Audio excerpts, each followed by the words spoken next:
je viens de rentrer chez moi et regardez qu'est-ce que je trouve. Quand je dis souvent que le Canada, c'est un super bon pays avec beaucoup d'opportunités d'emploi, on recherche les gens pour travailler. Les gens me disent que non. Oh, je suis en train de manger. Elle est même où ça? Bon, voilà ça. Je vais comme cacher d'abord le nom de l'employeur. Vous allez m'excuser. Alors, voilà ce que je trouve dans ma boîte aux lettres aujourd'hui. Je n'ai jamais postulé pour la demande d'emploi, ok? Je n'ai jamais postulé pour la demande d'emploi. Jamais. Alors, qu'est-ce que vous lisez là? Vous pensez que cette entreprise-là, si elle ne manquait pas vraiment d'employés, elle allait prendre le temps de passer maison par maison pour déposer ce genre de demande, ce genre d'offre, pardon? Est-ce que vous pensez vraiment que si elle ne manquait pas, elle allait perdre son temps comme ça? C'est juste pour vous montrer que ce que je dis dans mes vidéos, ce n'est pas pour du blablabla, ce n'est pas pour vous mentir ou ce n'est pas pour vous attirer au Canada parce que ça ne me donne rien du tout. Je ne suis pas agent d'immigration. Le Canada ne me paye pas pour faire ces vidéos YouTube. C'est juste parce que je vois beaucoup de réalités et je veux partager avec vous. Donc, on va lire rapidement là. Vous voyez le premier, journalier. Quand j'ai fait une vidéo récemment pour vous dire qu'on a besoin de journaliers. Journalier, ça ne manque jamais au Canada à les demandes. Voilà, on a besoin de journaliers de production de jour. Lundi au vendredi, c'est payé combien là? Lisez. 17 $ de l'heure, ok? Qu'est-ce que vous allez faire dans ces productions? Vous allez sûrement emballer les aliments. Et c'est exactement ce dont j'ai parlé l'autre jour dans ma vidéo dont je citais les 10 métiers les plus en demande au Canada sans besoin de formation. Journalier de soir, vous voyez, nettoyage des machines, c'est rien du tout ça, 18 $ et 30 $. Ok, cariste, infirmière, mais là il faut un peu de formation quand même. À partir de 35 $ jusqu'à 43,68 $ la semaine, my God. Je pense que je vais virer, hein. Peut-être que je vais devenir infirmière dans ce pays parce qu'ils sont tellement en demande en ce moment, en plus avec Covid et tout. Infirmière auxiliaire, vous voyez la différence? Combien un infirmière auxiliaire il gagne? 23 $ pendant que l'infirmière plein. Parce que l'infirmière fille, c'est un DEC, 3 ans d'études. Par contre, infirmière auxiliaire, c'est un DEP, 2 ans d'études. Donc, vous voyez, il a 23 $ pendant que lui, il a 35 $. 35 $ de l'heure. Vous savez ce que ça fait? Même si on te coupe les impôts, blablabla, comme les gens disent, tu ne vas pas quand même manquer de l'argent. Tu auras assez d'argent pour vivre et pour épargner. Journalier de production à Laval. Une fois de plus, encore des journaliers de production. Chauffeur camion. J'en ai tellement parlé. On a besoin de chauffeurs au Canada. Ça paye 22 $ à 24 $ de l'heure parce que, bien évidemment, il ne faut pas vraiment une grande formation. Si vous constatez, tous les emplois dont on a besoin d'un petit peu de formation sont quand même mieux payés. Vous voyez, infirmière 23 $, infirmière 35 $, parce que eux quand même ils ont suivi une formation de 3 ans, de 2 ans, donc bien évidemment on va les payer plus. Opérateur de machine, cuisinière. Je vais me faire une vidéo là-dessus pour vous parler de ce métier peut-être, parce que c'est quand même en demande. Ils ont 17 $ avec les primes de nuit. Sachez que ces primes de nuit, parfois, ça aide beaucoup de gens. On te le remet et tout. Et il y a aussi les pourboires et tout ça qui joue avec les cuisinières. Donc, voilà, je rentre chez moi et puis tout tranquille. Je n'ai même rien demandé à personne. Et voilà, regardez ce que je trouve. Vous pensez que c'est encore moi qui ai fabriqué ça? Est-ce que c'est moi qui ai façonné ça? Non, pas du tout. J'ai juste trouvé ça dans ma boîte aux lettres.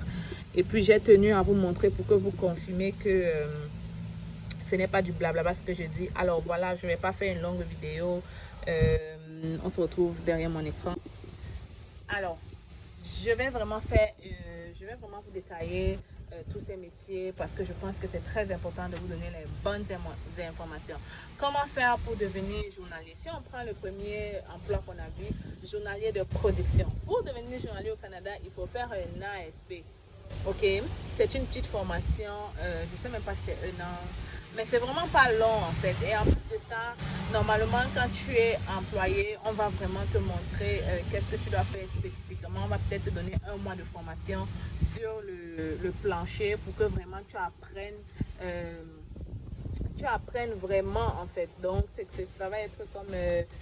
c'est vraiment pour te montrer le travail de fond en comble. Donc, ça dure à peu près un mois. C'est pas vraiment des métiers compliqués en fait. Et ça ne demande pas vraiment ça ne demande pas vraiment une formation. Comme je dis, c'est l'ASP. C'est juste un an ou moins. Je pense tout ce que c'est l'ASP. Mais maintenant, dépendamment peut-être de l'employé, il peut te donner d'autres formations en plus. Donc, vous avez vu, ça paye quand même 17 dollars de l'heure. C'est pas petit là. Ça dépasse quand même le salaire minimum qui est actuellement de 12,50. Bref, je vais rechercher l'information. Je ne sais pas si ça a changé. Mais vous voyez que c'est très loin du salaire minimum. Juste avec une petite formation que tu as fait de quelques mois, tu peux quand même déjà bien gagner ta vie, subvenir à tes besoins et même envoyer l'argent à ta famille ou commencer même à épargner, commencer à payer ta première voiture, commencer à faire plein de trucs juste avec ces petites formations-là. On a le métier d'infirmière. Vous avez vu, infirmière quand même, ça demande quand même de longues études. C'est 3 ans. C'est un DEC en soins infirmiers. Et ce n'est pas facile, ok? Il faut vraiment le vouloir pour le faire. Mais vous avez vu, ça paye. Ça paye, mes amis, 35 dollars de l'heure. 3 ans juste, tu as 35 dollars de l'heure. C'est beaucoup. Même les comptables, quand ils finissent, ils n'ont pas ce montant-là, ok? Ils doivent d'abord passer un certain moment ou quoi que ce soit, mais 35 dollars de l'heure pour un DEC, ça paye, mais alors grave. Moi-même qui ai fait un DEC en comptabilité, je ne pense pas que je peux avoir 35 dollars ma première année. Et ça, je sais que c'est vrai et que tu peux l'avoir à la première année parce que j'ai une amie qui est infirmière. On a déjà fait des vidéos ici. Et puis, elle touche quand même bien, elle gagne quand même bien sa vie juste avec avec le DEC en soins infirmiers. Vous n'allez plus dire que je mens, je n'ai pas façonné ça. J'ai juste caché le nom du professionnel ou alors de l'employeur parce que je ne veux pas avoir des problèmes. Mais vous avez vu de vos propres yeux. 35 dollars de l'heure, c'est beaucoup, hein? Moi qui aime l'argent comme quoi là, je pense que peut-être je vais virer. Qu'est-ce que vous dites? Je suis encore jeune, ok? Je peux changer de bord et devenir infirmière au Canada. Et dire même que c'est ce que j'avais voulu faire au pays, mais le pays, vous connaissez, je n'ai pas pu réaliser. Mais bon, je suis bien en comptabilité. Donc, infirmière, vous avez vu, 35 dollars, il faut faire un DEC en soins infirmiers. C'est vraiment en temps plein. Donc, tous ceux qui viennent au Canada, là, qui connaissent la biologie au pays, qui ont un baccalauréat D, n'oubliez pas, vraiment, si vous avez le baccalauréat D, voilà un métier que vous pouvez faire au Canada et donc vous êtes sûr d'avoir de l'emploi, ok? Vous êtes sûr, là, je peux certifier, ok? Vous êtes sûr d'avoir de l'emploi. Peut-être pas dans les grandes métropoles, même dans les régions reculées, mais vous êtes sûr de ne pas chômer avec le métier d'infirmière. Cariste, c'est quoi les caristes? Est-ce que quelqu'un sait c'est quoi un cariste? Je vais essayer d'expliquer ça vraiment terre à terre. Vous voyez dans les... Comment il veut dire ça? Dans les entrepôts, c'est des personnes qui conduisent des machines là, les machines qui transportent parfois les palettes ou alors des trucs vraiment pesants pour amener ailleurs. Comment dire ça? Les grands commerces en fait, c'est des petits véhicules là avec la tête comme si c'était le Caterpillar, mais c'est vraiment petit, c'est juste pour transporter peut-être les gros cartons d'un endroit à un autre. Pour être cariste, on a vu qu'il gagnait combien? 16 à 19 dollars de l'heure. Là, j'ai vraiment vérifié. Pour être cariste, tu n'as pas besoin d'une formation. Tu prends la formation en ligne. Hey, mon Dieu, tu prends la formation en ligne. Donc, tu es assis chez toi, tu fais une formation de quelques minutes et là, tu peux gagner 16 à 19 dollars de l'heure. Vous avez déjà vu ça ou dans quel pays, mon Dieu? Quand je vous dis que le Canada, c'est pas pour rien que c'est le meilleur pays du monde. OK? Il y a des possibilités d'emploi et ça... Donc, il suffit juste d'être quelqu'un de pas paresseux, quelqu'un qui veut réussir, quelqu'un qui a une vision. Et tu ne vas pas manquer. Tu ne vas pas manquer de l'argent. Ce n'est pas la même chose en France, par exemple, où c'est saturé. Est-ce que quelqu'un, soyez honnête, les Français, là, dites-moi, est-ce que vous êtes déjà rentré de chez vous comme ça, vous avez vu les offres d'emploi comme ça dans vos... Et ça, c'est pas la première fois. J'ai juste voulu vous montrer ça aujourd'hui. Parce que quand je parle, les gens me sautent dessus. Oh non, Stella, le Canada n'est pas vraiment ce que tu penses. Voyez de vous-même, ok? Voyez de vous-même. Le prochain métier dont on a ici, c'est le métier de chauffeur camion. J'ai déjà expliqué ça. Il suffit que tu pars faire ton cours de conduite et ensuite tu peux aussi faire la formation pour être chauffeur de camion. Ça, c'est autre chose. quand il dit formation, tu dois passer un permis de conduire spécialisé pour les chauffeurs de camions. Parce que le permis de conduire pour les petits véhicules, c'est pas pareil comme les chauffeurs de camions. Donc, on va t'apprendre comment gérer tout ça. Et je pense que l'entreprise en question va aussi te faire une formation de quelques mois aussi pour te montrer vraiment qu'est-ce qu'ils attendent de toi. Mais regardez combien ils touchent, 22 à 24 dollars de l'heure, dépendamment de ton expérience et même dépendamment de comment tu négocies ton salaire. Avec les années d'expérience, tu peux même dépasser les 24 dollars de l'heure. Ça, c'est même sûrement pour quelqu'un qui vient de commencer à 24 dollars de l'heure. Parce que je sais que les chauffeurs camions peuvent gagner plus que ça, ok? 24 dollars de l'heure. 24 dollars de l'heure. En faisant juste, je ne sais pas moi, 6 mois de formation, il a 24 dollars de l'heure. Mon Dieu, c'est tellement facile de se faire de l'argent au Canada. Hein. Profitez vraiment quand il est encore temps. On a les journaliers de soir 17 à 21h30, tu as 18 dollars et 30 de l'heure. Pour les journaliers, vraiment, vous avez vu que les salaires différencient. Parfois, tu vois 17, 18, 15. Je pense que ça dépend de la tâche, ça dépend des responsabilités, ça dépend de si vous êtes dans le froid ou alors il y a beaucoup trop de choses à faire. Bref, ça dépend. Et ça dépend aussi parfois de l'employeur. Parfois, ils mettent haut pour avoir beaucoup de gens parce qu'il n'y en a pas. Alors, ils offrent le salaire. On a aussi auxiliaires infirmières. Comme j'ai dit tantôt, les auxiliaires infirmières, c'est juste c'est juste un DEP. Je pense que c'est 2 ans. Tu sors, tu es infirmière auxiliaire. Et tu vois combien elles touchent? Elles touchent 23 dollars de l'heure. Si c'était moi, ces gens-là, j'allais continuer pour être infirmière. Parce que juste pour 1 an, je touche 35, alors que si j'arrête d'infirmière auxiliaire, je touche 23. Bon, il est vrai que c'est pas quand même un métier très facile. C'est pas une formation facile. Selon ce que mon ami me disait, il faut vraiment le vouloir pour terminer ton DEC en infirmière. Et surtout, il faut passer l'ordre des infirmières. Il y a beaucoup de gens qui échouent malheureusement. Et donc, ils ne peuvent pas vraiment avoir le titre d'infirmière. Ok? J'ai déjà fait une vidéo là-dessus pour vous expliquer la différence entre les infirmières auxiliaires et les infirmières. Qu'est-ce que l'infirmière auxiliaire faisait et par contre, qu'est-ce qu'elle devait faire.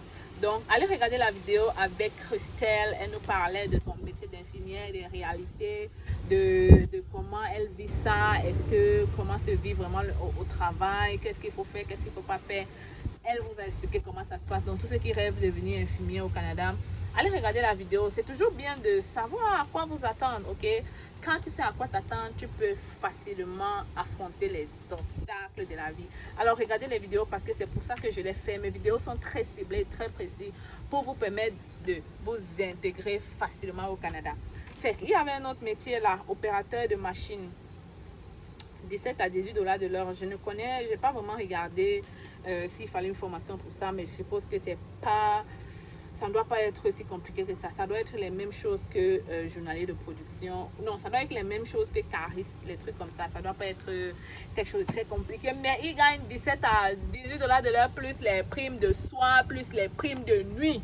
Ok? So, il peut se retrouver à 22 dollars de l'heure. Oh, my God, le Canada est circulant. Alors, il y a aussi le métier de cuisinier. Cuisinier, il y a beaucoup de restaurants au Canada. Il y a beaucoup. Et les cuisiniers formés, malheureusement, il n'y en a pas beaucoup. Alors, lorsque tu as ton titre de cuisinier, tu peux travailler dans de grands restaurants, tu peux travailler dans de grands restos et tu peux quand même bien gagner ta vie. Parce qu'en plus de ça encore, il y a des primes de nuit, il y a des pourboires, il y a même les gens, je vais même parler d'un métier, le métier de serveuse au Canada. Beaucoup de gens négligent ce métier. Mais je vous assure qu'il y a des gens qui ne peuvent pas parler fort aux serveuses. Parce que seulement le pourboire qu'on donne aux serveuses au Canada. Qu'est-ce que j'entends par pourboire? Vous savez, ici, quand tu t'en vas dans un restaurant et que tu manges, tu dois laisser quelque chose à la serveuse. Il y a souvent les pourcentages, 10%, 12%. Si tu ne veux pas, tu peux directement donner un montant. Alors, imaginez-vous une serveuse qui se fait 5 dollars par client de pourboire. Par exemple, vous êtes à table à 3, vous lui donnez, je sais même quoi, 7 dollars, 8 dollars. Imaginez le nombre de personnes qu'elle rencontre dans son chiffre de 8 heures à 16 heures. Elle peut sortir de là avec son pourboire de 200 dollars et plus. Ok? Elle peut sortir de là avec un pourboire de 200 dollars et plus. C'est beaucoup. En plus de ça, on lui paye. C'est vrai qu'on ne paye pas. Parfois, ils ont un salaire bas. Le salaire minimum est bas, ça veut dire que ce salaire minimum c'est 12 dollars, on peut peut-être leur payer 9 dollars parce que justement on veut compenser avec le pourboire, mais qu'à cela ne tienne, ça fait quand même beaucoup d'argent. Et se touche beaucoup d'argent. Sans formation, tu peux devenir serveuse. Tu postules partout. Tu vas au restaurant, tu postules les restos bars. Oh my God. Je ne sais même plus quoi vous dire parce que je vous assure, le Canada, il y a beaucoup d'opportunités pour ceux qui ne sont pas paresseux, pour ceux qui ont le mindset. Et je tenais à vous rappeler encore, tu peux commencer comme barman et devenir un investisseur immobilier et devenir un entrepreneur au Canada. Et c'est ce qui fait la beauté du Canada. Tu peux commencer par les petits jobs et demain devenir une grande personne influente. Il suffit que tu aies le mindset. Et c'est d'ailleurs la prochaine vidéo dont je vais te parler. Je vais te parler du mindset au Canada, ok? Je vais te dire vraiment comment tu dois penser, ok? Je vais te dire qu'est-ce que tu dois faire. Et je vais même te dire... Bref, je vais tout te dire. Alors, si tu veux m'aider, si tu veux écouter cette vidéo, parce que dans cette chaîne, bien évidemment, on parle de l'immigration Canada. Pour ceux qui ne me connaissent pas, je suis Stell Differ, je suis la présentatrice de la chaîne. Je suis arrivée au Canada, ça fait déjà 7 ans.